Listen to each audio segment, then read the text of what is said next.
వృషభ రాశి. వృషభ రాశి వారికి ఈ వారం రోజుల కాలాన్ని పరిశీలన చేస్తే తిరుగులేనటువంటి ఫలితాలు, అత్యద్భుతమైనటువంటి ఫలితాలు. నక్కని తొక్కారా అన్నంత గొప్పగా అదృష్టం, భగవంతుని యొక్క ఆశీస్సులు ప్రత్యక్షంగా వీళ్ళకి దొరుకుతున్నాయి అనిపించేటంతగా మీరు చేసేటటువంటి పనులలో ఫలితం ఉంటుంది. ఎంత అద్భుతమైన ఫలితాలంటే, రాశిలోనే గురువు గారు ఉన్నారు, తృతీయంలో కుజుడు ఉన్నాడు, లాభస్థానంలో బుధ శుక్ర శని రాహు. అసలు 6 గ్రహాల యొక్క పరిస్థితి చాలా బాగుంది. వారాంతంలోకి వచ్చేటప్పటికి చంద్రుడు కూడా బ్రహ్మాండమైనటువంటి లాభస్థానంలోకి వచ్చేస్తున్నారు. అంటే 7 గ్రహాల యొక్క ఉన్నతి వృషభ రాశి వారికి ఉంటుంది. అంటే వీరి జీవితాశయం నెరవేరక ఉంటుందా? అంత అద్భుతమైన ఫలితం కనిపిస్తుంది.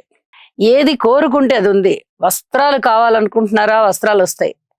వస్తువులు, విలువైన వస్తువులు, అలాగే బంగారము వెండి ఆభరణాలు, స్థలాలు, ఇళ్ళు, పొలాలు, ఒక మంచి ఉద్యోగము, ఉద్యోగంలో ఉన్నత స్థానము, మీరు ఏది కొనుక్కోవాలి అనుకుంటే అది కొనుక్కోగలుగుతారు.